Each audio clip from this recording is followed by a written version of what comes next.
This week on the Augeyboyz podcast, we talk the January transfer window. He's basically irreplaceable. Why players want to leave Saudi already. Why Ayman? An Augeyboyz exclusive Q&A. The people behind VR are very incompetent. And a whole load of other nonsense. Especially from this guy. Hey. Potato, tomato, tomato, tomato.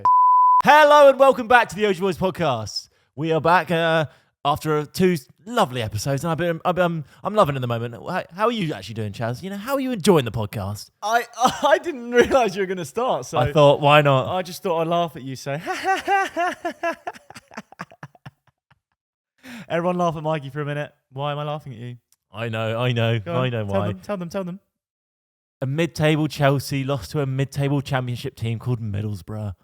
Both of you are mid. Do you get it? Yeah, we played mid. Yeah, mid on the score. Yeah. Chelsea lost, all right. Yeah, we get it. Thanks for that. No. Anyway, are you doing all right though, Chaz? Yeah, no, I'm good, thank you, mate. Just, I'm laughing at you. We got knocked out of that competition a while ago, so probably shouldn't be laughing. But yeah, no, I'm good, mate. But Michael Carrick's at the wheel. Tell me, how good does it feel? Oh, it feels great, to be honest. For those of you that don't have a clue what we are talking about, we are, of course, talking about, like Mikey said, Middlesbrough versus Chelsea in the first leg of the EFL semi-final. Have I said that right? Yes. Why is there two legs in a semi-final?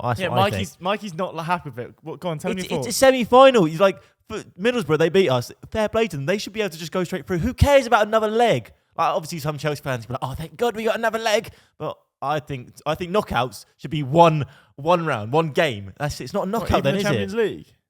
Probably, yes. What, you just it'll be fun. It'll be more exciting. Like, this 90 minutes is the biggest 90 minutes you'll get. You don't get, oh, you drew, or you lost 3-0, but a few weeks later, you can try again. Why has this bothered you so much? I don't know, because I feel Middlesbrough, they should be in the final. To be fair, they don't do legs in finals. Exactly. So why do they do legs in? I don't know. But yeah, anyway, for those that don't know, Middlesbrough run by, well, the manager, which is Michael Carrick, a Man United legend. Carry on. Middlesbrough went and beat Chelsea 1-0 from, I can't remember the guy who scored, but what I do remember is cold Palmer. Wasn't very cold last night, was he? Yeah, he missed two sitters. I think three sitters. Three sitters. There was one. It wasn't quite a sitter, but he did miss that. Yeah, definitely should have had at least 2 goals. Yeah, we should have won. We know that, but we didn't. So there's no excuse. Did you see Thiago Silva going over to your fans at the end? I did, but I didn't see the video. I saw like a little headline of that. Oh no, Thiago Silva apparently went over to the Chelsea fans and was apologising. Can't blame him though. I mean, he's one of the best players we have. It's not his fault. He's just trying his best. He's really good. Whose fault is it? I don't know. Moving on. Moving on. Anyway, so in light of the January transfer window, I've put together the top 10 most expensive signings ever. And I want to put Chaz to the test. Okay. I want to know if Chaz can name the top 10 most expensive January transfer signings ever. I don't think I could name you 10 January transfer signings. Okay. Let's... Okay, top 5, and then we'll see. So, Chaz, the top 5 January transfer windows ever. Sorry, the top 5 most expensive transfers in a January transfer window. Hold on. Question that again. Oh, God. So, January transfer window, yes. There's transfers in that window. Yeah. So, we're going for the top 5 now. The top 5 most expensive signings in a January transfer window. The top 5 most expensive signings in a January transfer window are Bruno Fernandes, who else was signed in the January transfer window? I'm literally stuck. Okay, I'll give you. That's poor knowledge from me. I thought you. Why would I know this? Because it's not like specific. You like full knowledge. Yeah, but like there's some expensive signings. No, but it's like a football. No, but it's not specific. Expensive signings. Oh, Van Dijk. No.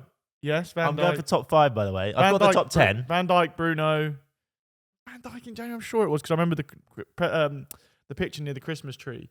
Van Dijk, Bruno. So what I'm going to do as well, I'm going to give you one hint. Go on then. And one of these signings... Yeah. Actually, this is top 5. Yeah, so one of these signings did not have the Premier League involved at all. So the other 4 signings... No, the other 4 signings a Premier League club was involved.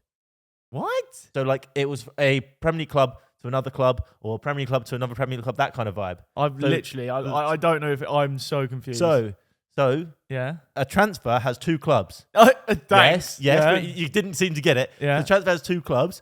One of these in the top 5 was a transfer that didn't involve the Premier League club. At all? No. So it's just like Serie A to Serie A or something? Yes, exactly. So the other 4 all involved Premier League teams. Yeah, so Bruno, Van Dijk.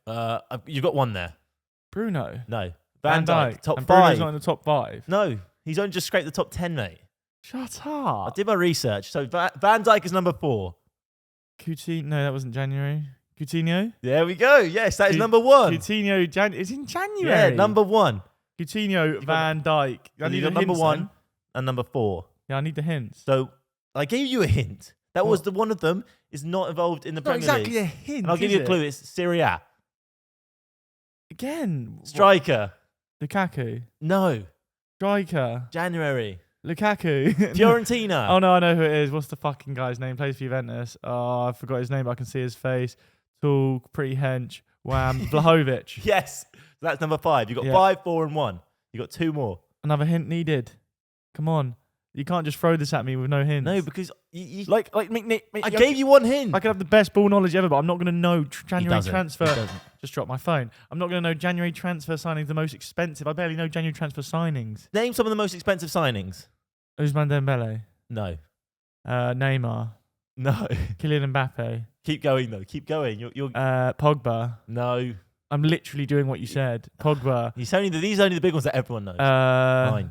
Transfer window. Right, Premier League teams. Both 2 and 3. Premier League teams. Are in between Premier League teams. From Premier League to Premier League. No. Sorry, they're European me. teams to the same team in the Premier League. To Man United. No. They're both Chelsea. to Chelsea. Chelsea. Mudryk. Yes, he's the number 3. Oh, and Enzo Fernandez. Yeah, there we go. See, I thought you'd be able to get that. Oh, no, So we I got- do get it. Yeah. So the most expensive January transfer signings ever is number 1. Coutinho. Yes. Number 2. Fernandez. Yes. Number 3. Mudryk. Yeah. Number 4. Van Dijk. Van Dijk. Van Dijk. And number 5, Vlahovic. That's why I Fucking thought. hell. How the fuck? was I meant thought to you'd get that. I thought that was How? actually. I could have probably got more than that than you. No, you. Yes, I fucking actually couldn't. could. No way. But then number 6 is Oscar from Chelsea to Shanghai. Yeah. 7, Pulisic, Yeah. Dortmund to Chelsea. Laporte, Bilbao to Man City. Aubameyang, Dortmund to Arsenal. And then Bruno Fernandes comes in at 10th. Lisbon to Mate, Man this United. guy chats breeze, mate. Mate, I thought you'd just No, it's a fine. bit more, a bit more Coming better. at me straight away in the podcast going, name me the top 10 most expensive transfers knew this was all coming. time in January. Yeah, but I wasn't allowed to do my research Yeah, on it, but so you it's could kind have of like, just thought about it a bit more. what is the point of me thinking about it like prior? It would just ruin it. He just claims he has good ball knowledge, so I thought I'd test him, weekly test, but he's going All right, name downhill. me the top 10 cheapest January transfers ever. Oh, so the free agents. So No, they're not a transfer. It's free agents different. End of the contract then? That's still No. transferring from a club to a club. No, it's not. Yes, it is. No, because you're going from. How are you not going you're from one club to another Because club? you're not. You're going from a club to a free agent to a club. No, but you don't leave that club. Maybe Yes, you between, do. In between bits, you just There's probably a training at moment in time where you lit. Oh yeah, when you're on the bus. Yeah, whatever On it the is, you're a bus. free agent. Why are you on the bus? He's a free agent. You can't afford Mate, it. you chat so You much. can't shit. afford it. This guy, you're just trying to out my ball knowledge. Yes, because you claimed you had good ball I do have knowledge. unreal ball knowledge. You literally admitted this to me the other day. Yeah, but You're like, I've got better ball knowledge it's than going. you. Actually, that brings me up to a Downhill. debate, which I think we should Oh. bring to the fans. Right? Okay, go. So it was rumored before, obviously, now it's been announced that Timo Werner has signed for Tottenham, right? Oh, player. But me and Mikey were having a debate, right? Would it be better? No, not would it be better. What was the debate? What was the question that we said? It was to do with United, like going So, to United. yeah, what is the preferential club to go to right now? So you are Timo Werner, right? What is the preferential club to go to right now? Manchester United or Tottenham? Mikey was very clear it was Tottenham, and I was saying it's absolutely Manchester United, and he was going, oh, because the project, this, that, the other. Explain your reasoning. I said because of the project, and also you've got a striker who's £72 million striker. Why would Werner, where Tottenham have not got to start like a Richarlison Son goes in, he gets swapped to the wing, and you've got wingers, you've got striker. Why would you go to Man United when you're also not doing very well? And has made Tottenham like an attractive club. Why would you want to go to United now? They're a massive club, yeah, but Tottenham, Ange Ball, Ange Postecoglou, mate, he likes Werner. I think, yeah, absolutely. And I think it seems, and there's a space for Werner. There's not really a space for him. So see, I was looking at it more of if you just forget who's there, you're just looking at the two clubs to that's go not to. how it works. Right, okay. Okay, so you do agree then? Are you agreeing? No, I don't with me? agree. Ah. I think if you had the choice right now, the argument was if you had the choice right now, who would you go to, Tottenham or Man United? And you were like, oh, Tottenham, definitely. As Werner, yes. We're talking about Werner. It's specifically about Werner. About him going, because you've got Højlund. You're not going to, and you've got wingers. You've got loads of wingers. Oh, yeah, He doesn't fit. No, I'll give you it. Anyway, so that's also good. Yeah, Yeah, so sorry, Werner, Werner's gone to Tottenham. It's happened. He's on a loan till the end of the season. Yeah. Do you think that's a good choice? I don't really. It's not very exciting. It's not very different. It's not. We've seen Werner in the Premier League. He was unlucky a lot of times. Missed some good chances, had some good moments, but it's not very exciting, is it? It's just a kind of like But talking about that, you do realise now, as a Chelsea fan, right? You know, you won the Champions League. Yeah. Was it like whenever it was? He won it with us 3-4 years ago. Yeah. So Werner was your starting striker. Yeah. Kai Havertz was your starting player as well. We've got like your our front team. three. Yeah, it's different. No, your front three for the start. So Chelsea starting front three in the Champions League final against City when you won 1-0. Yeah. Timo Werner, Yeah. Kai Havertz, Yeah. Mason Mount. Oh, players. Timo Werner, now at Spurs. Yeah. Kai Havertz, now at Arsenal.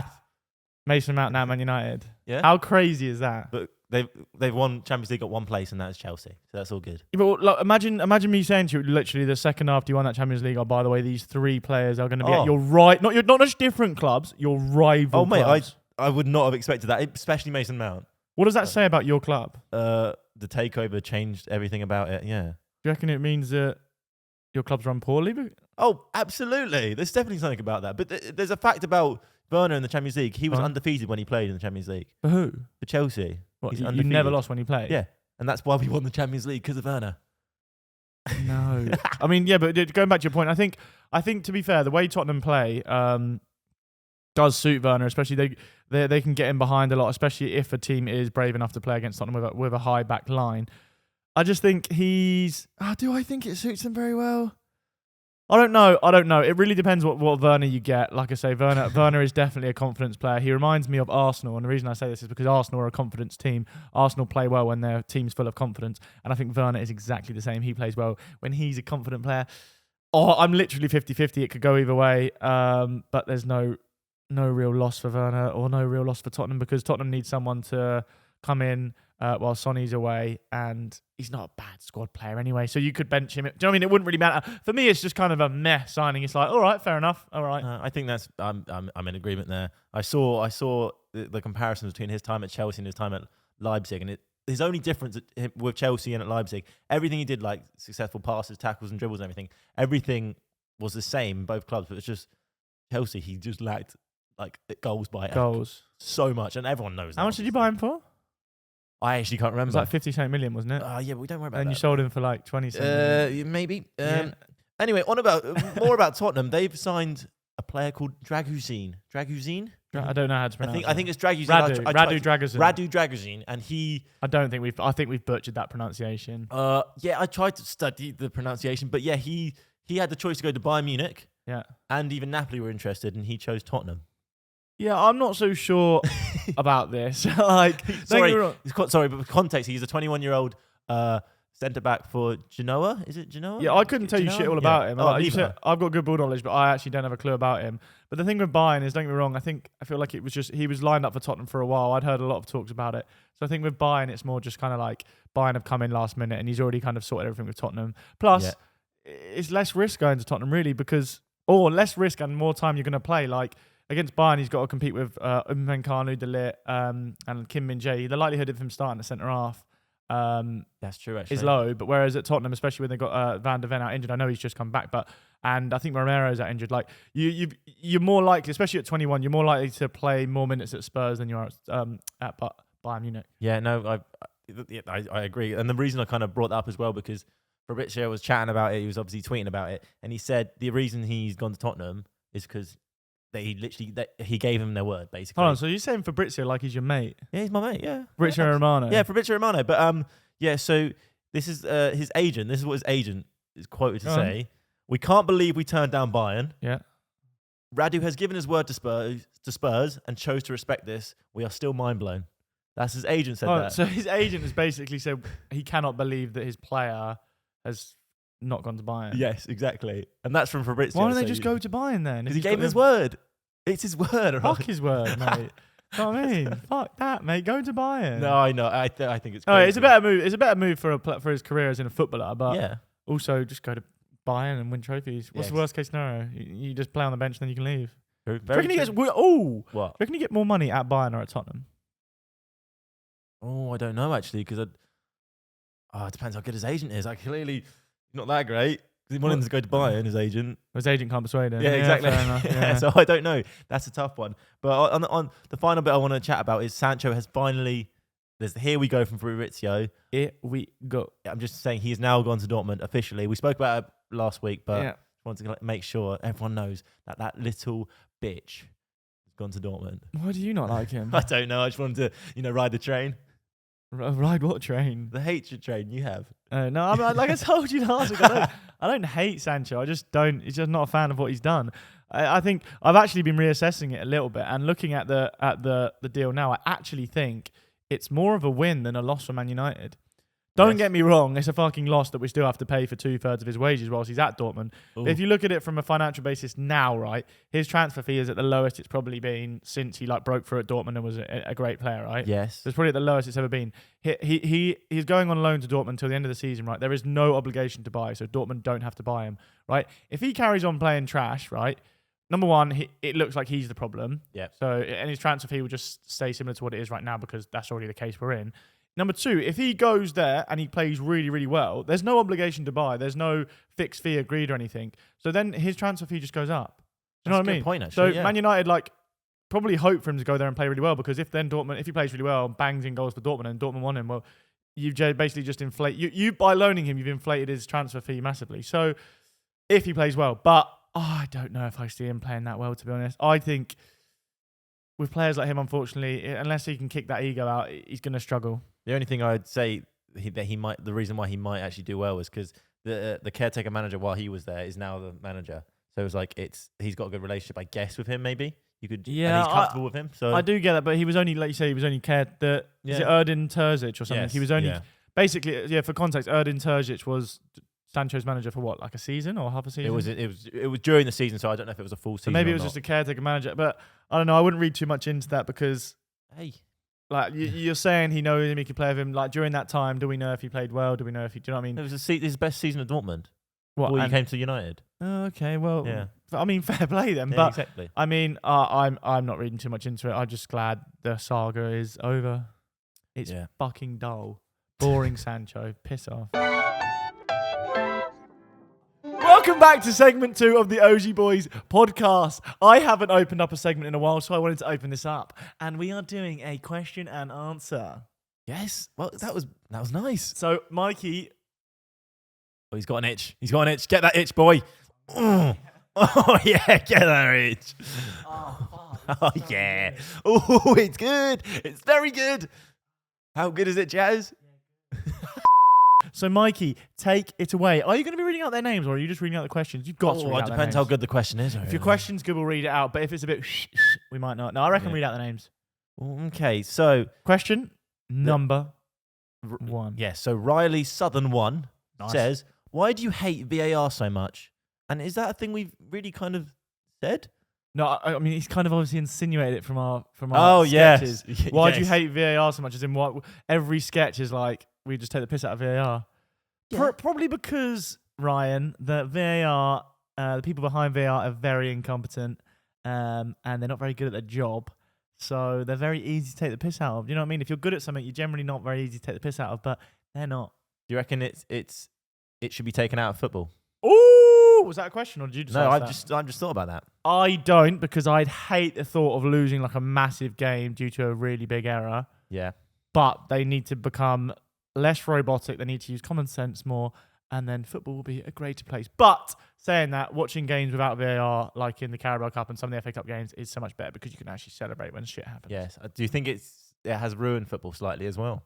Not ruined it. It's just like, as in, because we generally, although we hate it, it generally does come to the right decision, like most of the time. Okay. More than it would before. Like, ruin the excitement of football. Yeah, obviously. Well, I can't celebrate a goal because I'm exactly. like, what the fucking, what are they going to find here? Is it he's offside by a toenail or some shit? Exactly. There's let's say, like, I don't know what the average of goals per game, but there's 2 goals a game. Yeah. That's the excitement you get, and then every time that happens, you're like, oh god, I don't actually know if I should celebrate yet. Yeah, the pure emotion of celebrating is gone. It's gone. And then even for the players when they're celebrating, they're like Richarlison, for example, he's taking his top off, flying down the touchline, and then it gets called offside. It's like you can't celebrate. So, by the sounds of it, you're very passionate about this. Do you want VAR out? I would prefer it out. Really? Absolutely. Yes. No, AI get involved. They can just do the AI? lines, easy, quick and easy. Right. And then the referee, you trust the referee's decision. AI can do the offsides and all that very quickly. There you go, bish bash bosh. Who gives a fuck? There's already goal line technology. Quite a few people give. Yeah, but there's already goal line technology. Like these. Okay, so Chelsea are somehow in the Champions League final again. Yeah. Oh yeah. There's no VAR, and you get done where it's a clear foul. The referee's missed it, No. and that costs you the game. You lose 1-0, and it's like a penalty. Well, people make mistakes. Yeah. And Referees can't be and perfect. with VAR, that would have been no foul. No, I'm not Chelsea saying- wouldn't have lost. I'm saying use AI instead. Because AI. because So have a VAR robot takes too doing long. it. Yeah. It'll get to that point. But I you can't promise because you. it's subjective. But we're subjective. And then that foul is then subjective. All right, Then move on. exactly. Next question, please. But 'cause that was a good VAR in, good little but just rabbit needs hole. to be improved. Go on, next question. God's sake. Who has more techers out of the two of you? Who's asked that question? Aussie 1325. Aussie 1325. The answer is me. No, it's not. No, It's me. how? Techers is like close Skill. to your feet. My touch is ski. better. Ooh, no. Disagree. No, Mikey's Disagree. touch is better, but I've got There a you go. much better football brain. Oh, here we go. No, you know that's true. For a CDM. No, yes. for any player, I've got a much better football brain. No, for a CDM. Oh, Daniel 2011. I don't Daniel know the rest. 2011. Are y'all dating? Are you all dating? We're brothers. It'll be very, very. Oh, Stop I mean- nodding. It'll be very, very weird. So yes, no, we're not obviously not dating. I don't know why this is still a question being asked. Like, are you brothers? No. Grow up. Get away from me. Anyway, okay, sorry. Hey _from _ the _ horses. Oh, that's too long for me. Who's your favourite commentator and why? It is probably what's his name, the one on Sky Sports, Peter Jury. I was going to say But that, yeah. I just sometimes he just does a poem and that where it's just not needed. Do you know what I mean? Like, no, you know, like when they just like, I don't know, it's a goal scored and it's like, I don't know, say someone jumped up for a header and he's like, oh, and he's jumped higher than the Eiffel Tower's top to raise over the defender's head. The defender was so far behind him, and now he is just going to head the ball. Oh, he has headed that ball. It's cushioned off his head like the pillows on my sofa. They are so comfy, and he's placed that right into the top corner. And do you know what I mean? Just fucking, they just talk poems. I mean, you got me captivated there. Did I though? Yeah, I was waiting for you to. Yeah, basically, Stop. Peter Jury's good, but just a little bit less on the poetry, especially when it's just something that's not really important. It's like, I know I saw a tweet, and I can't remember who tweeted it, so it was just something about Reece James, and it was just like, Reece James, the boy who grew up in Cobham, captain of Chelsea, Legend. is the master of blah, blah, blah, blah, blah, blah, blah. And it's just him taking a fucking throw in, like, grow up. Okay, that's an exaggeration. Yeah, but for you a know what I pro. mean. I thought when you said poetry, you'd be like, roses are red, violets are blue. Yeah. Chelsea haven't scored. That's nothing new. Wow! That whole time I was trying to Trying to think of about something. it. Yeah, get on to the next question. Trying to think of something. Sorry. That was uncalled for. Yeah, well. Let's see if there's any good ones here. Well, that's harsh. What's your favourite club outside of England? From Robert _Freeser. Favourite Sorry. club outside of England? Al Nassr. Shut the fuck up. What? That's not true. Yeah, it is. That's not true. Yeah, Al if that's Nassr. true, you can Yeah. just get off. No, Please. Is that No, actually... my favourite outside of England is probably. Does Swansea count as outside of England?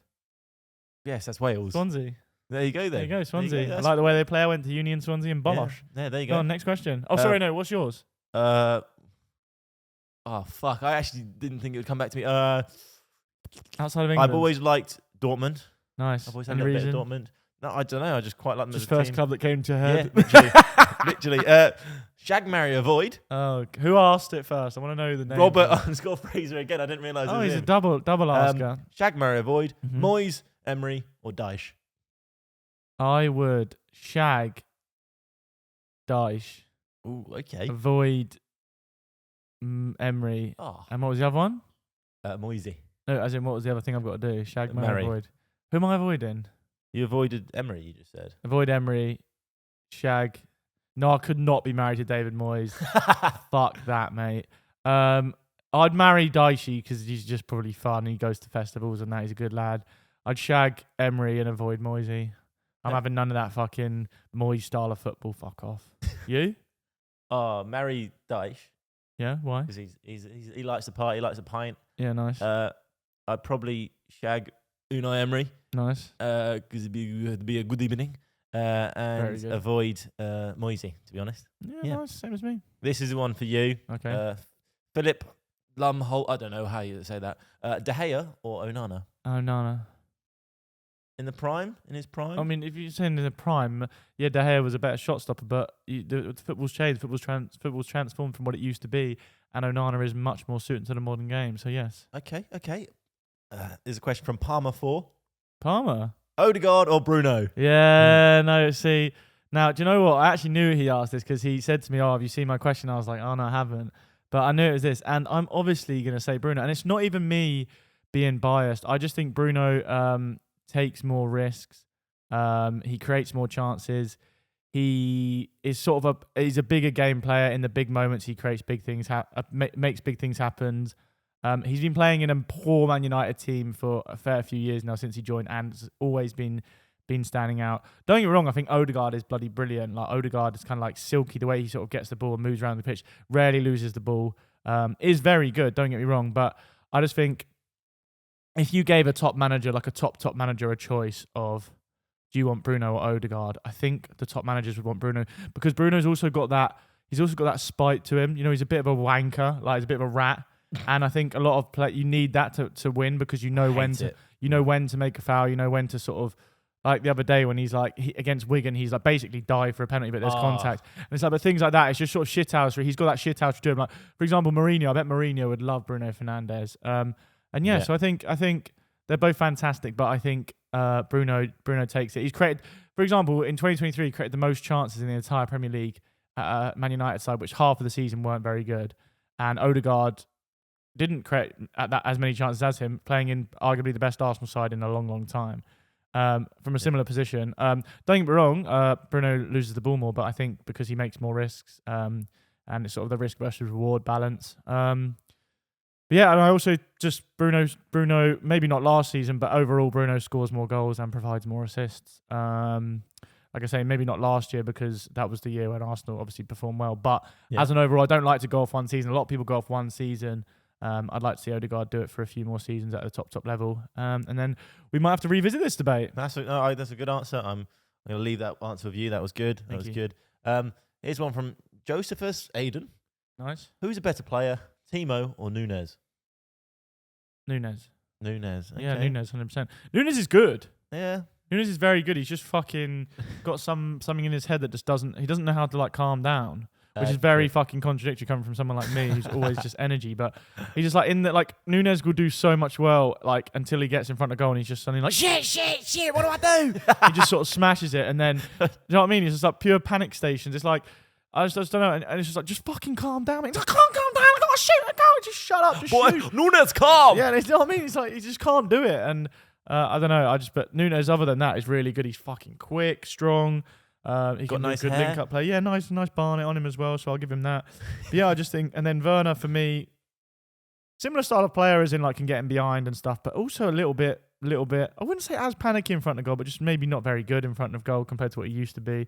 I'd go Nunes. What about you?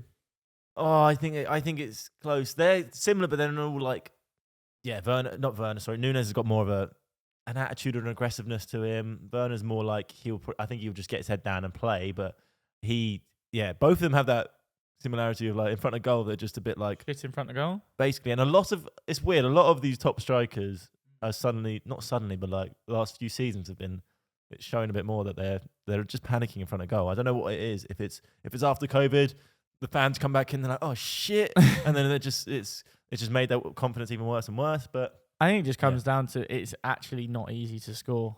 It's as simple as that. It's not easy to score, and that's why you pay the money for the big players that can score the goals.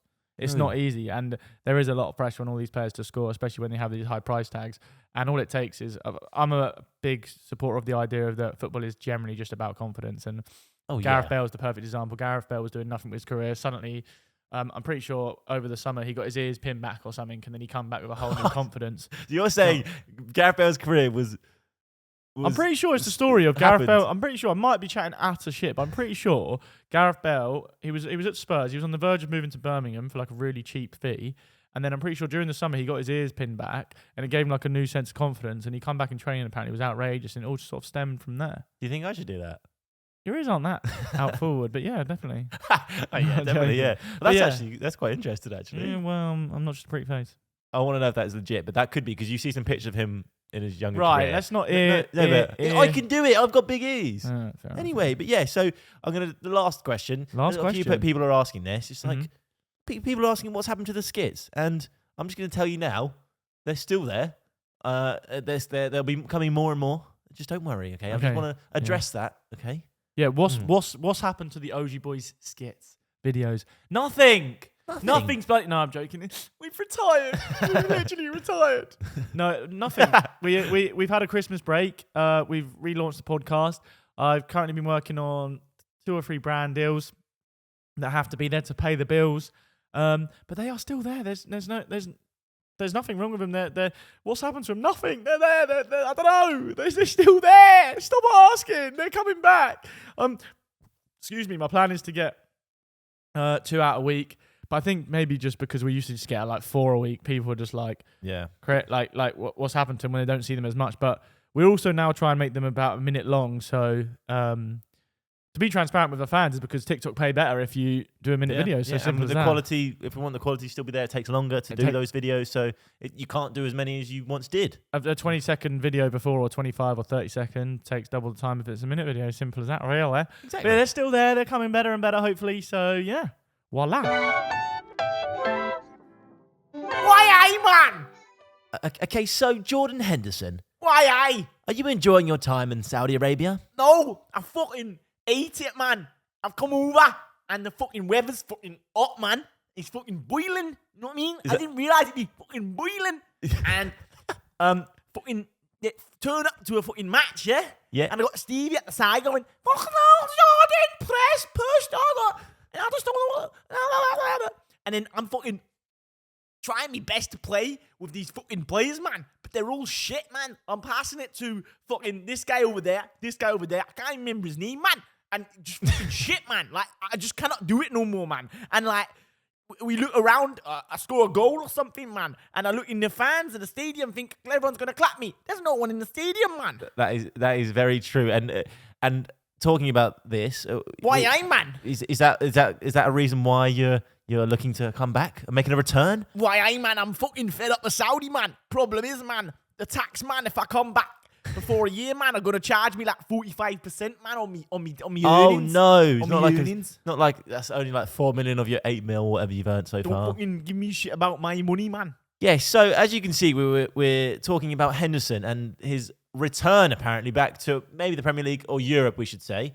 He's clearly not enjoying his time in Saudi Arabia, and we try to just ask him what he thought of it and get some information out of him. But you talked about the fans and the fact that the fan base out there is woeful if it is not the top 4 teams, I should say, and Al Ettifaq is not really in the top 4. Al Ettifaq, mate, yeah. Yeah. So the reasons Henderson, from the research, the reason Henderson is not enjoying his time, hot and humid apparently, too hot and humid. He wasn't prepared for that weather. I mean, that's stupid because you should be prepared for that. But I can understand why that is impacting him because it's obviously much different from the English weather. I think family as well, probably not fitting in or settling in right. The fans, we'll get onto that in a moment. And then I think there was one more thing, but I think that those are the main reasons. And I think also the level of football there is atrocious compared to Europe, to be honest. Yeah, so I think for added context, like I say, Jordan Henderson, it's like rumoured that he wants to come back from Saudi to, I think it's like Ajax are interested. I saw like rumours of like even Chelsea, Newcastle. Yeah. I think basically Jordan Henderson's gone to Saudi Arabia in the summer, obviously just looking at the money and gone, yeah, sweet, I'm going to make loads of cash. I absolutely love it. But then he's gone out there, and I think it's not just him. I've heard rumours that Benzema and Firmino, both aren't happy out there either, and also looking for returns. But it's kind of like, what did you expect? I have zero sympathy for them. If they're going to complain about the climate, the living conditions, etc., do your research before you go. It's not difficult. Do you know what I mean? You could go out there before you leave your clubs that you were at. None of your clubs like forced you out. You all decided to leave. Like you could have stayed or you could have found different clubs. You didn't have to go to Saudi, but you took the money route. So look at the climate before you go. Do your research on it. Do your research on the fan base. Is there going to be a high number of fans watching us? Don't just look at the money. And what it looks like is they look like the money. They've gone out there and realised, fuck me. They've gone out there thinking, we can change football and make it a bit better out there. But it's such a low level, and the difficulty is you can't just change football like overnight. Like even if they signed 100 players, like the Premier League's been something that's been made for years and years and years. Like Saudi League football, to get to a high level, there has to be so many foundations in place, and there just currently isn't. And it will be years and years before it's anywhere near where it is. And footballers have just thought that they've got excited by the temptation of money, which is fair enough, but they've realised that money isn't everything in football. Money is not everything, and if you're playing at a huge level like they were, then dropping, tiers and tiers and tiers. Like it shows the level of it and the popularity probably in Saudi Arabia due to the attendance numbers. And I want to get onto that because of how different and how low some of these numbers really are. Can I jump in just before you do that? Because what I just wanted to say, Jordan Henderson, right? I was thinking about this, and although a lot of those reasons that we said is why he wants to leave, do you think one of the reasons is, I know he's been in the England squads recently, even when he's been out there, but do you think one of the reasons is because the Euros is coming up in the summer, and basically Al Ettifaqi are literally, I don't know if I've butchered that pronunciation of the name, by the way, but yeah, Al Ettifaqi are like on a really poor run of form. And if like he's in a team that's playing really badly, he's already playing out in a league which is much lower than the Premier League. Like, is he just thinking, shit, let me get back in the Premier League because Gareth Southgate loves me, he picks me, but if I'm playing in the Saudi League at a team that's doing crap, then the likelihood is I'm not going to be picked over other players? Or do you think he just thinks, fuck, Saudi Arabia is shit, I don't like the way you're living? I reckon it's a bit of both. And I think, obviously, Euros might be his last chance to be in an international tournament. Yeah. And I think he had a call with Southgate before he moved. I think he asked him, would I still be in the side? Would I still get picked if I moved to Saudi Arabia? And obviously Southgate probably didn't even know what the level would be like himself. Yeah. And getting to this point, I think it's since October, Henderson's team, Al Ettifaq, have only won one game. And I know that's Steven Gerrard's side as well. And there's also a thing, the assistant manager has resigned. Well, no, he's actually gone to Plymouth Argyle. He's gone. Okay, sorry, he's moved, and he was a Liverpool academy coach, I believe. Okay. So like, I think he had a relationship with, and he a relationship with Henderson, and he was part of the persuasion of him going to that team as well. Apparently so. But I think he's realised it's shit level, shit fans. It's nothing that the only reason he went was money, and I think. He's probably quickly realised that money isn't everything, and there's, like I say, the lifestyle you can live over here might not be as, like I say, he's going to get more money over there, and you probably got a fancy house over there, but it's not quite the same as being over here. He was loved by thousands and thousands over here, and it's just not quite the same over there, and he's probably missing it and just thinking, shit. Also, let's solidify my, like you say, it could be my last tournament for England. Let's solidify my spot, and bosh. Yeah, no, I completely agree. And then as well, going from Anfield, the atmosphere at Anfield, and then going the Al Ettifaq Arena. It's not called that. So this is why I say this, because Anfield, I think, has got one of the greatest atmospheres of a stadium. You go from that to they played. I can't remember. I don't know how to pronounce this because. Go on, just try. Try and pronounce it. Al Riyadh. Al Riyadh. Al Riyadh, something like that. They played. So Al Ettifaq played Al Riyadh. I don't want to butcher it. Yeah, Riyadh. And there was only 696 people there. So to put that into context for someone that doesn't really realise how sort of different that is to over here, when Jordan Henderson was playing at Anfield, I think Anfield, now their new addition to the stadium, I think it's in 55,000 plus. But even before that, I think it was like, it's always been above 40,000. Yeah. Obviously, they've had a few, they've extended the stadium a little bit here, there and everywhere. So I'm not sure on the exact number what it is now. But yeah, so in comparison to that, he's probably being watched by at least minimum 45,000 less people. Also, to add context to that, for the people that don't realise how low of a number that is for football, over here in England, you can get National League teams, which is the fifth highest league. So Premier League, Championship, League One, League Two, National League, which has more fans than that, and that's at a level that not many people, like I say, you're not gonna you name me a National League player, like, you know what I mean, you're not even gonna know. But you don't. Over here, if it was just that big, that's the way it happens. So you're probably getting National League players over here being watched by more players than Jordan Henderson getting watched by in Saudi. Yeah, absolutely. Yeah, 696 people compared to Anfield is nothing. And that atmosphere, for a player like Henderson who's played at a level like that would impact him and be like, it probably would motivate him, like be demoralizing, whatever the word is. I think when you're it's playing just a like massive that. change and it's massive different. It's just hard. Like you're going from 40,000 plus or whatever it is to 600 people. It's very different. Absolutely. And then, like I say, money can't buy you an atmosphere. Exactly. And it can't buy you happiness. And he's probably not that happy there, I reckon. Agreed. And so with that attendance, I want to show you that the lowest attendance there was Al Riyadh versus Al Oqdoud. However you say that. Exactly. Al Oqdoud. Show me that word. Al Oqdoud. Literally like that. Oqdoud, yeah. Fair. And that was 133 people. 133 people. Yeah. And that's in the Saudi Pro League. I've had more fans play when I was young as a school match. More fans watch a school match. Exactly. That's what I mean. It's just the ridiculous. But then the highest attendance, this was Al Hilal. Mm-hmm.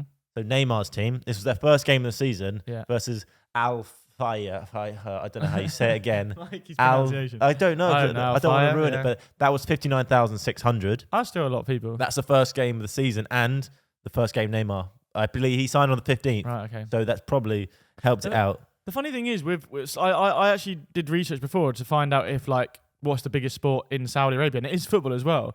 So the low numbers on the games, it is interesting if that is the case. But maybe although football is the biggest sport over there, because the Saudi league is just low, maybe a lot of them aren't interested in the Saudi league because they know that there is better leagues out there. So maybe, like I say, it's the biggest sport out there, but for example, they're probably watching overseas football like Premier League, etc. Yeah, no, exactly. Yeah. And the thing is, with these stadiums, they're not that small stadiums either. Like, here's a thing I want you to guess as well. The capacity for Al Hilal, they're top of the league 60, right now. 000? So 68,000. Wow. And their average, this is their average, 45,000. 26,000. So they're not even filling half their stadium. Not even close. On average. Yeah, wow. not even close to that. And then Al Nassr are the only ones who are basically filling their stadium, and that's because their stadium's 25,000. And that's also because they have Ronaldo. Exactly. And so Al Nassr 25,000 capacity. Their average is 20,000. So they're not even filling it. No, they're not filling it, but they have Ronaldo, they have Mane, they have Brozovic, they have Talisca, they have Alex Telles, they have Laporte, they have Ospina, some other names that I can't remember. That's ball quite knowledge. Good, wasn't it? Yeah, told you, good ball knowledge. And they still can't fill out a 25,000 seat stadium. Yeah.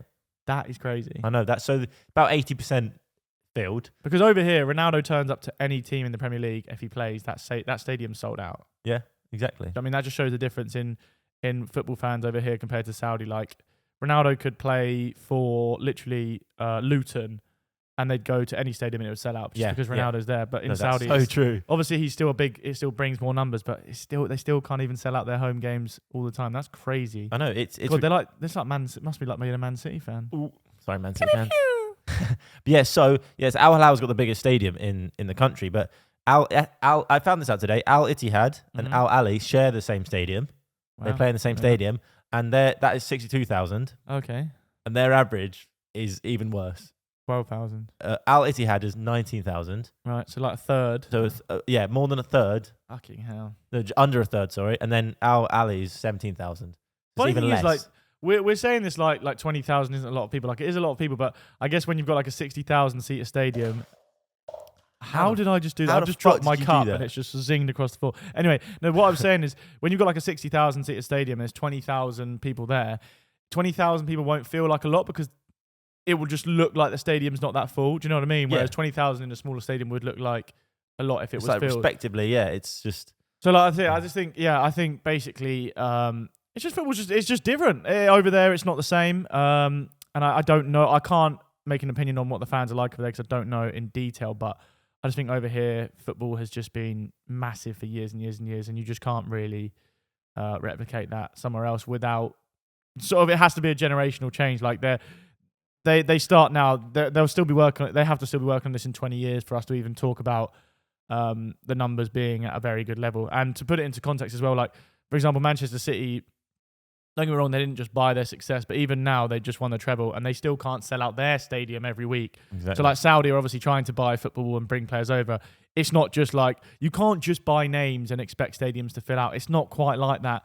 football's very hard to do. A lot of people, especially over here in the UK, do it are down to loyalty. Like they go to games because they're a loyal fan. I was about to say, you have to build loyalty, and that's why City, right now, I reckon in 10, 20 years, it'll be Well, if you see a lot of loyal fans. A lot of the kids of our generation, like a lot of the probably like 6 to sort of 12-year-olds of our generation are all City fans because all they've seen is City win, so they've just followed that. So in the next sort of 10, 15 years, you'll have a lot more adults which are City fans. Yeah. But yeah, like I said, my point is that if City can't even sell out their stadiums after winning the treble and having the team that they currently have, what makes Saudi think that they can do it? And like I say, these players have probably just got a reality check and thought, yeah, like I said, I know I've repeated myself a couple of times, but money just isn't everything in football. And that, like I say, you can take the money for a bit, but it's just not. It's probably not that fun. I don't mean that like in disrespect to Saudi. It's probably not that fun. Like playing against players, the majority of players that aren't as good as you. The funnest bit is probably just seeing your bank account. Yeah, absolutely. Do you think it's good for someone who's literally about to retire?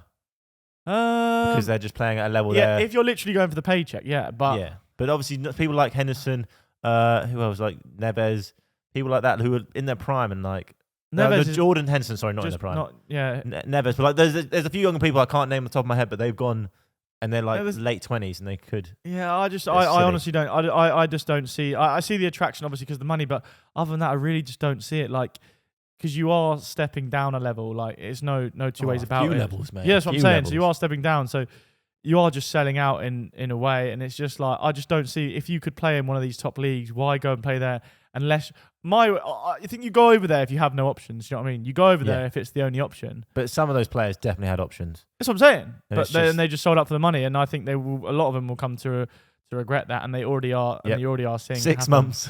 6 months in it. It's not even been long.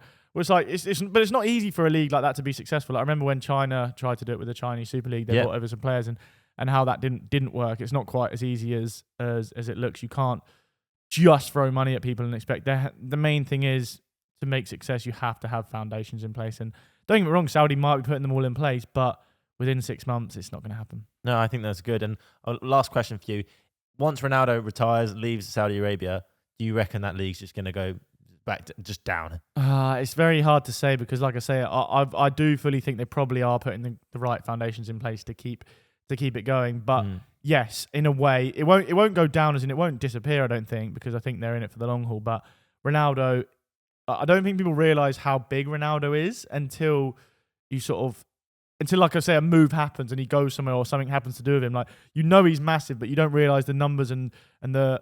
What's the word? How to sort of like he is the A-list of A-listers. You know what I mean? Yes. Like, he is the biggest name that there is. So pulling him away from anywhere, anything is massive.